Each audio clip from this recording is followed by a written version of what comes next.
connected with different peoples, different banks, so on and so on. And it's a lot of red tape up. And with that said, I'm gonna be looking for you all. Y'all said on that stage that y'all looking for someone that y'all can aid, to help move forward.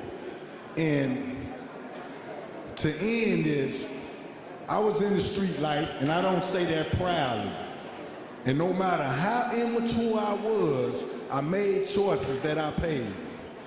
And my being incarcerated, I lost 5 family members, right? And so I'm moving forward in life. I'm not making an excuse for me, so I'm most definitely not gonna make no excuse for anyone. And I'm a hopeful that whenever y'all hear my name, I started the clean bit. The name of is my first name, Kenneth, in Soto. It's an acronym, ENSOTA, which means ever never sell out to anyone. Okay. So with that said, I get his mic back because I was once told by an individual that I'm long-winded, and I am. Yeah. I couldn't tell, absolutely not. All right, well, truly, without further ado, I am going to pass over the mic to Mrs. Yolanda Fields to do an introduction to our Lakeside Chat. Thank you so much. Brother Kenneth, thank you so much and welcome home. So, ladies and gentlemen, family, let's give it up for the Mayor, Brandon Johnson, who leads the best freaking city in the world. What's up, Chicago? I just ran back from Springfield. I'm so glad to be home. And we're happy to have you. So we've got a really important conversation that joins the line of important conversations that have already taken place today. So you already know to my right is Director Joseph Mapp, and then to my left, you already know who this guy is, the Deputy Mayor, Gary Gatewood from the Office of Community Safety, and of course our amazing Mayor. I want to get us started by first just welcoming everybody to this convening. It has been an amazing day. I think you would agree with me that this day is and has been about people. And it's not just about people, but it's about power, and it's about purpose, and it's about the promise that when we lead with love and accountability, transformation is not only possible, but it's inevitable. We're joined by 3 leaders who are not here to perform progress, but to build it with all of us. And so as we dive into this important conversation, I'm asking you to keep your ears tuned in. We know that it's been a long day, but I promise that this conversation will be inspiring. So we want to start off with just thinking about the narrative shift around reentry and leadership. And so this first question is for you, Mayor Johnson. You've appointed someone with lived experience to lead in the Office of Reentry, and that's a bold and meaningful move. And so what message were you hoping to send to city departments, to community partners, and to the broader public with this decision? Yeah, thank you for that question, and good afternoon, everyone. I was introduced to Joseph Mapp, and then I was later exposed to JoJo. And I say that because, having someone who has the lived experience is something that is critical in our effort to transform our systems. I think it's well past time that we work to redefine what it means to be an expert. Because you have so-called experts right now that are in charge of our overall global economy, and it has caused so much consternation and turmoil and anxiety. So the people who have the shared experience, who are in proximity to the challenges bring the wisdom that's needed to guide our city. The last thing that I'll say is this: nothing I do will ever be symbolic. The lived experience, the expertise, the wisdom, and most importantly, the love that Joseph Mapp has for people, and particularly marginalized people who have been, in too many cases, forced and stuffed into this perpetual state of trauma. That level of wisdom is a message to all of our city departments that we are absolutely, unequivocally, unapologetically committed to ensuring that people who have had those experiences, who have been beat down and harmed by this so-called justice system, that they don't just have an advocate, but they have a champion who is speaking on their behalf. Thank you so much, Mayor. We appreciate that commitment. Deputy Mayor, you powerfully reframed the role of returning residents, and not just as risk, but as community stabilizers. So my question for you today is, what experiences or insights have shaped that perspective, and how does it influence your approach to public safety and citywide system change? Thank you a ton for that question, Yolanda. I would say what has shifted and what has really shaped how we've looked at reentry and returning residents is the conversations I've been able to have over the years with folks who are friends and partners. I'm looking at my brother Yakov now. We've been rolling with each other for over a decade, spent time together in Cincinnati and just learning about his journey. Chili, who challenged us in one of our working groups on building out the People's Plan for Community Safety to change their terminology from youth of high risk and adults of high risk to youth of highest promise and adults of highest promise. And understanding that that language matters and the labels we put on people matter. So it's always important that not only do we listen to people who have been impacted by these systems, but making sure that these folks can actually lead this work. You know, I think the most important thing for me to do in spaces like this is to listen to the experts like the mayor mentioned, JoJo, Chili, Yakov. So many of our brothers and sisters who have been doing this work and have been impacted by it have really helped shape the direction that we are going in safety and really helping us continue to drive down the violence that we've seen in our city, which we are aiming for decade lows, historic lows, and we don't do that without partnership with folks who have been impacted by these systems helping us lead this work. So that is what has shaped it. That is what continues to shape it. These are my brothers. These are my brothers and sisters who have been instrumental in my career and instrumental in the work that we have done, not just in the city of Chicago, not just in the state of Illinois, but across the entire country, because we are a model for what other municipalities can be when they grow up. They can come up and be like Chicago. Thank you. That's wonderful, and that's enough for us to get excited about. We heard a couple things. One is this idea of centering those with the expertise and then listening. I get excited about that just because people are willing in high places to listen and then to act on what you hear. And so my next question is for you, Director Mapp. Your leadership turned survival into strategy, and so thank you for that, and systems into healing, and I know that personally. So how has your lived experience informed not just how you lead, but how you invite others in? And also, what does it look like for all of us to lead with that kind of truth and proximity in our own institutions? So thank you. Yes, my lived experience is not just a footnote to my life, but it's foundational.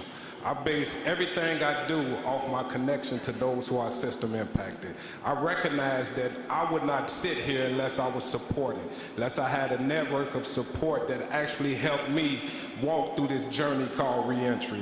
And I am thankful that our mayor was brave enough and bold enough to give me the opportunity to serve this city. And I want to stay committed, and I want to make sure that communities know how I invite is through collaboration. But it's not a foreign or a new concept. The mayor strictly instructs us in the mayor's office to collaborate across offices and expand out to departments. And all of our work, if you look at the People's Plan, includes community. It is not just a centralized decision-making place, but we believe in order to do this work, we must include everyone in this work. It is not a centralized responsibility, it's the responsibility of all of us to make Chicago the city we would like to live in. And I am thankful to serve in this capacity. And we're thankful for you. So Director Mapp set us up really good by talking about collaboration. And so I want to just move the conversation a little bit to collaboration, to equity, and to care. Mayor, your administration has demonstrated commitment to returning residents through your leadership and your investment. What metrics or outcomes will you be looking to evaluate success, and not just in reentry, but in transforming how government engages historically excluded communities? Yeah, that's a very powerful question. You know, there's a lot of discussion that is banting about around what equity is. And in some communities, and particularly, you know, communities where marginalized families have been used in buzzwords and phrases and not in actual practice. So when I think about equity in this moment, until we do right by people who have suffered at the hand of this country's addiction on incarceration, don't talk to me about equity until we make it right for the people who have been harmed by this new Jim Crow and this new system of slavery. And so, oh shoot, I gotta sit up now. You know, because it's really about ensuring that it's human-centered. For too many of our people, particularly black and brown people, we have not been humanized. It's just another data point. Now, don't get me wrong. We will look at the numbers, right? But what we will ultimately look at, in order for me to determine the effectiveness of this work, it has to show up with the full force of government.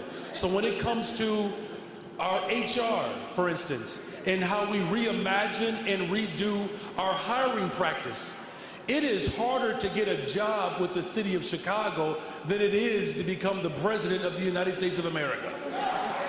We place so many burdens on people, and particularly those who have been impacted by this failed justice system.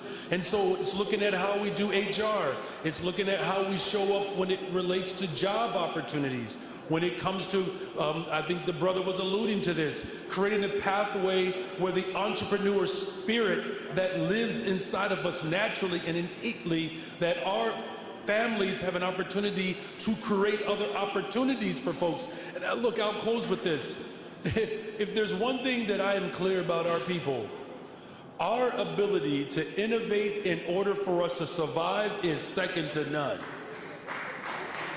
Imagine if you had a government who centered its work around people's humanity, giving those same individuals who have that natural proclivity for innovation an opportunity to access the resources that government has.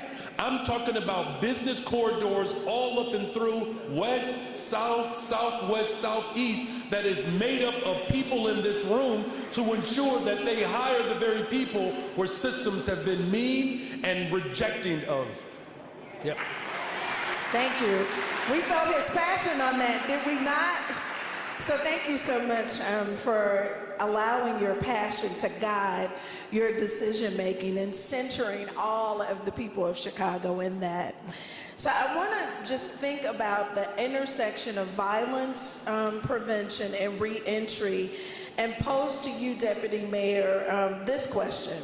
How does your work connect reentry to violence prevention efforts, and what does it look like when we treat healing and restoration as core strategies for public safety?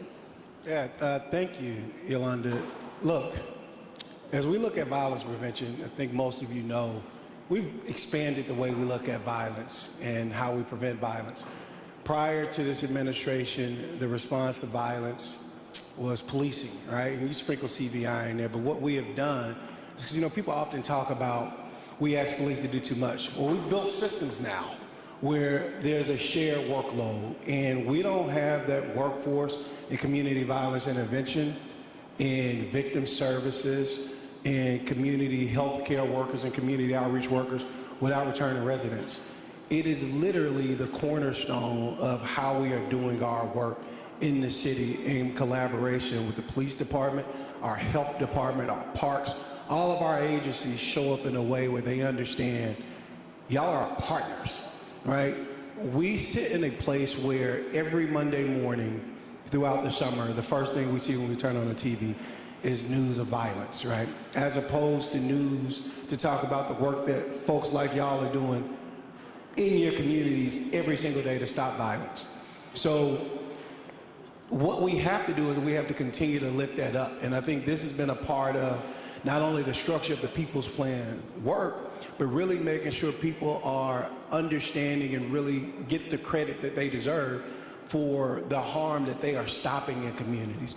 Imagine a society, or imagine just a week on the news where it's focused on the positive things that are happening in our city. You know, I talked a bit about numbers earlier, but just beyond the numbers, like the mayor said, these are families that are still here. These are family members that are able to experience different portions of their life now. These are real experiences. These are real families that are being impacted. And then you think about the reentry journey for people who are now leading some of the CVI work. Think about some of the harm that was caused years ago that they're coming back in and healing these communities now. Like, if that is not the tale of Chicago, I don't know what is, right? That is inspirational. To go back to a community that, you know, as a youngster you may have caused harm to, and now you're helping that community heal, and you're inspiring so many people to heal. And it's our responsibility to go on that journey with you, to listen to your expertise and be a partner in it, right? We'll never show up in a place, I'll never show up in a Inglewood or Garfield Park and say, this is what you need to do. My responsibility is to bring the full force of government with us to partner with community members, with community leaders, so we can actually show up in a way to make those changes. I'll say this really quickly. You know, people often talked about, you know, when we first came in and we talked about we were gonna eradicate the root causes of violence and we were gonna take a root cause approach. People said that was gonna take forever. No, that's not true, because you have communities that have been purposely disinvested by governments and administrations, so many administrations prior to this one, where now you're seeing areas where we have, in our People's Plan, where you're seeing 40 and 50% decreases in crime, and we're not even 2 years in yet. So it doesn't take forever. It takes a commitment and it takes partnership. And we don't do that without people who have had the impacts of these systems to change those systems. So thank you for that question, yo. Thank you so much for giving us tangible examples of collaboration that our director started us off with. And I think for many of us who are living and breathing this work, we appreciate the collaboration that we're starting to see for the city of Chicago. So thank you for those responses. Director Matt, the ecosystem won't be built by one office. We already know that. It does take a movement. So my question for you is, what can we learn from the way your office is building bridges across agencies and communities? And what does real collaboration look like beyond funding cycles? Thank you. That's a great question. So when we think about collaboration, oftentimes it sounds like a catchphrase or a buzzword. But as you notice from the work that's been happening in this administration, it's really about co-governance with the community. And to show you that we are really listening to the community, I want to announce today that the Office of Reentry will support, in partnership with the Department of Family and Supportive Services, to listen to the women that was on this panel talking about the challenges that they face, that we want to be responsive to them. So for that reason,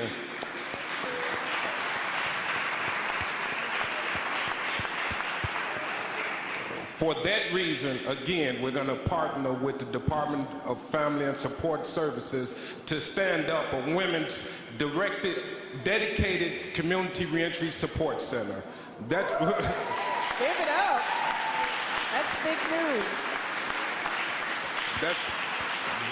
that's what collaboration looks like. It looks like hearing from the community, recognizing that the wisdom of what needs to be addressed in the community lies in the community. And our role, like was said up here on this panel, is to bring the full force of government to work with community to solve the problems that's happening in these local, hyper-local spaces. So I would like you all to work with us and to continue to inform this work, because this work does not rest solely on the Office of Reentry.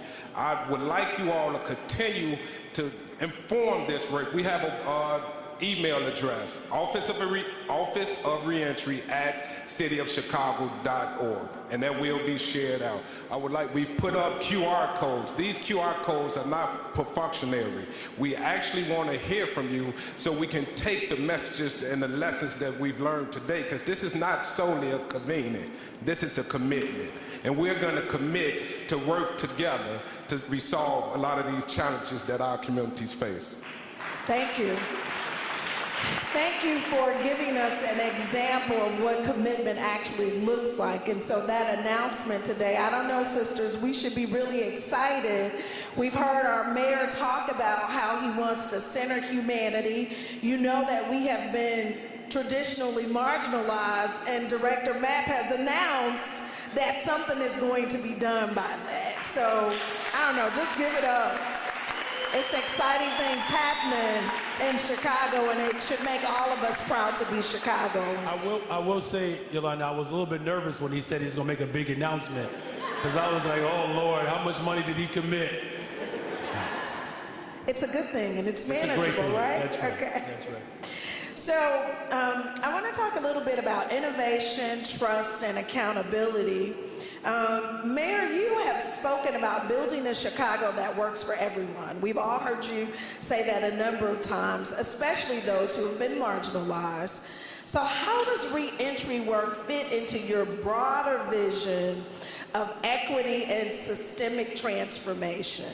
Yeah, thank you for that. It comes down to simply access, real, tangible access to the goods, the services, and the opportunities that come with government.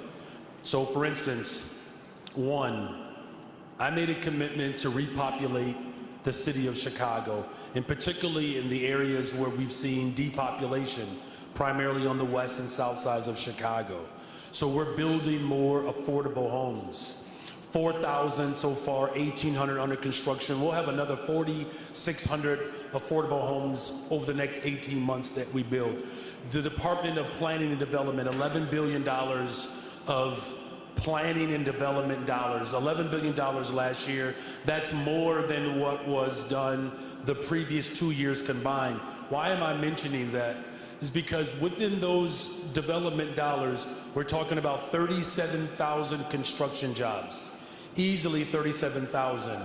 And so I'm highlighting that because when it comes to ensuring that there's access, you have to create an environment that places individuals who are returning back to our communities in position to benefit from those dollars. And that's not just those individual persons who we want to have those jobs. This is also about individuals who have returned to our communities, who have been incarcerated, that are in the trades, construction, general contractors.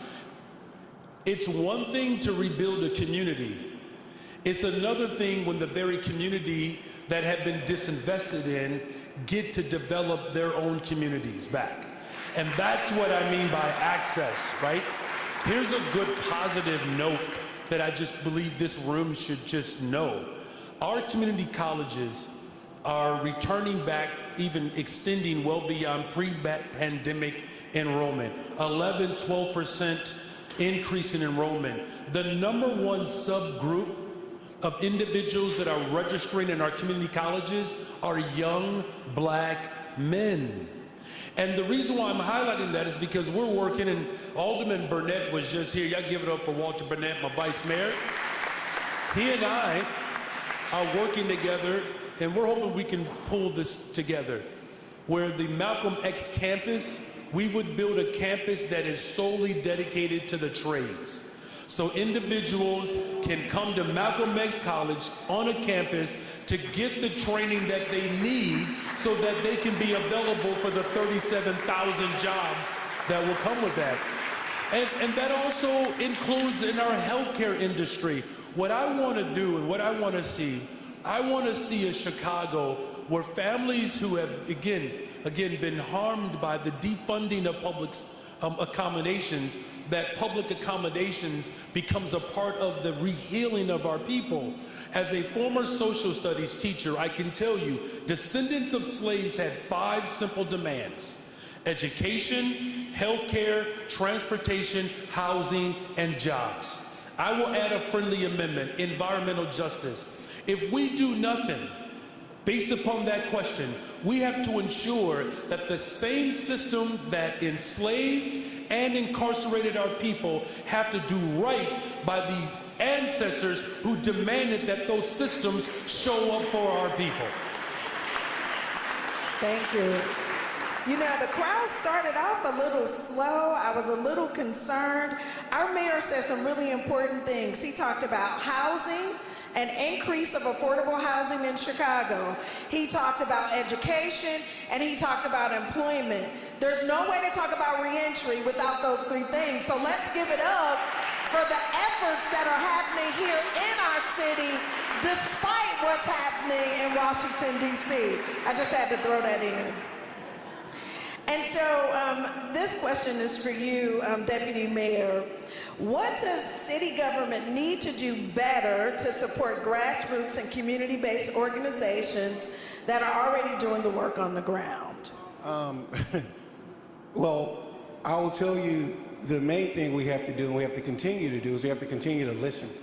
All right, when we built out the People's Plan, we did work in communities that have been working on their quality of life plans. And we built our work side by side so they could take the lead in helping create safer communities in their spaces. Teamwork Inglewood, Westside NAACP, Youth Guidance, and Beyond the Ball. These are organizations that we are working with in communities who are doing work on the ground. And we continue to build on that, right? I talked earlier about our street outreach partners. A lot of y'all see me outside with y'all. It's fun to be outside because we get to partner together and actually work together to save lives. So we have to listen, we have to be attentive, and we also have to be creative in ways that we can find additional resources. I'll tell a quick story, a full circle story.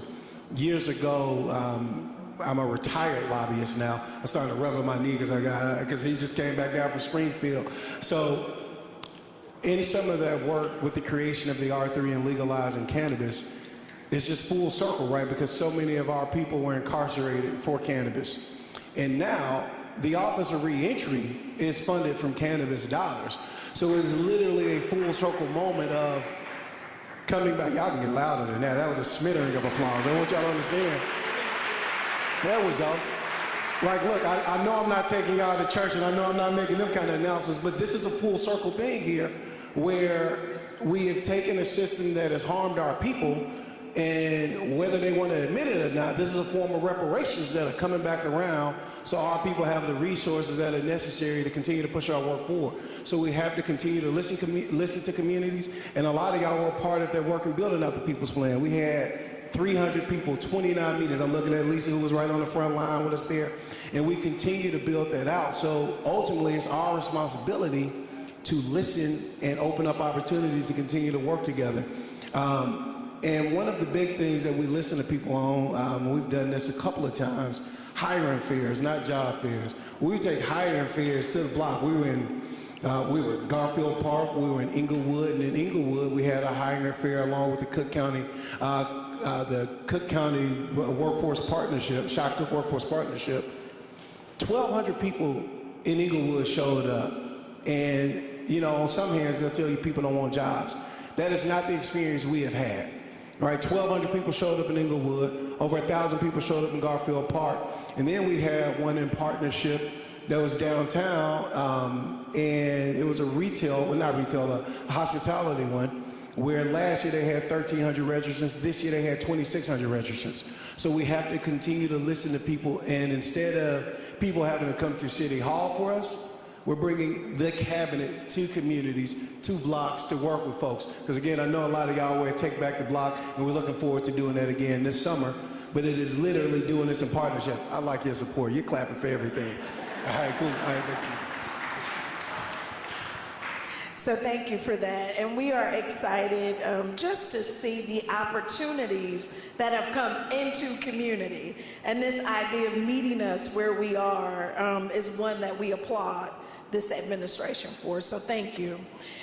Director Matt, innovation and accountability. So what innovations are you most excited about in your office's approach to reentry? And how are you measuring what impacts matter the most? Thank you for that question. So it's visible. I don't know if you're going to hear it much, but just like the mayor and Deputy Mayor Gatewood was just speaking, we're talking about accountability to the public, to the people. I don't know if you really caught it, but the mayor was so committed to being here with you all to hear from you that he drove all the way back from Springfield. Now, after one of those drives, I'm ready to go to my room, take a nap, whatever the case may be. But he's committed and said, I wanted to be here. So what's innovative is the belief. The belief in those who are system impacted deserve the opportunity to sit and conversate with the highest administration in the city of Chicago. The belief that we are worth investing in. That is what's innovative to me. Just that alone is challenge, is rewarding. Because who would have imagined? I've mentioned to you all today, for the first time in my life, I'm living a dream I didn't even know I had.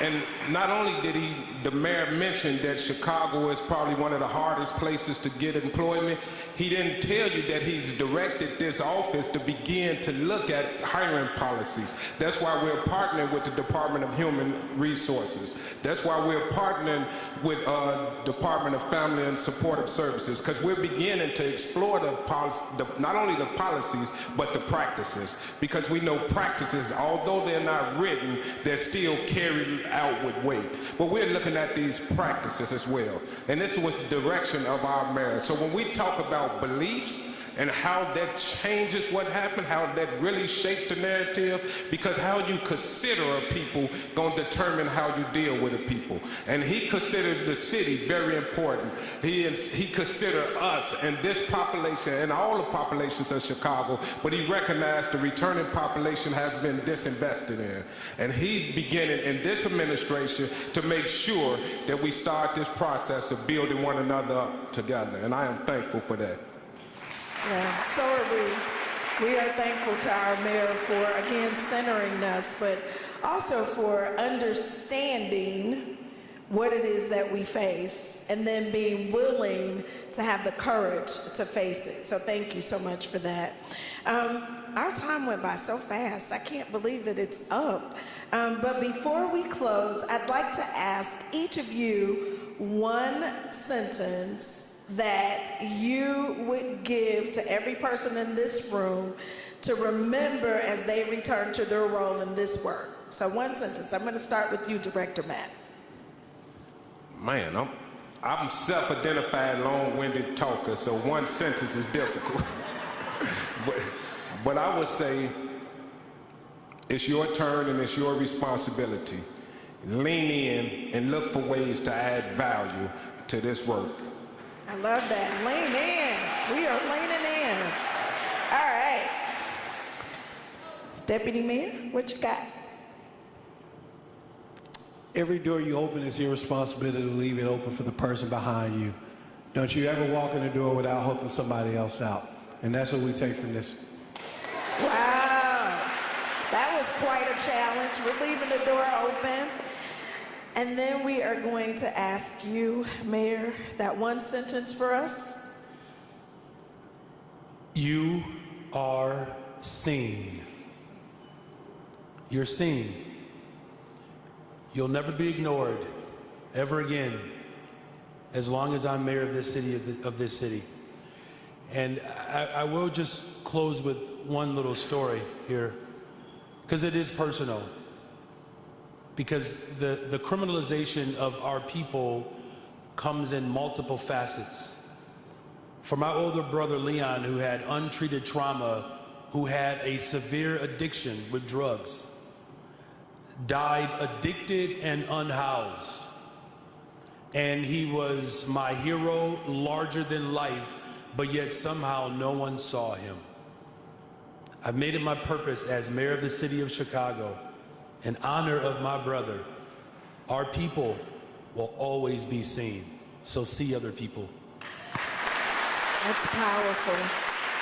So powerful. Thank you for seeing each of us. So we didn't just hear from our leaders today. We heard a call, and it's a call to reimagine what's possible when justice doesn't stop at release, but begins at return.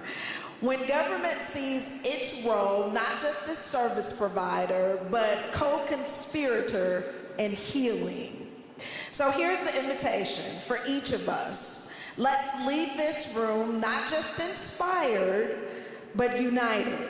Let's build bridges, let's break barriers, and show this city what's possible when we lead with love, with rigor, and with each other. So thank you so much for joining this conversation. We want to thank you so much, Director Matt. We appreciate you. We want to thank you so much, Deputy Mayor. And let's give it up for the mayor.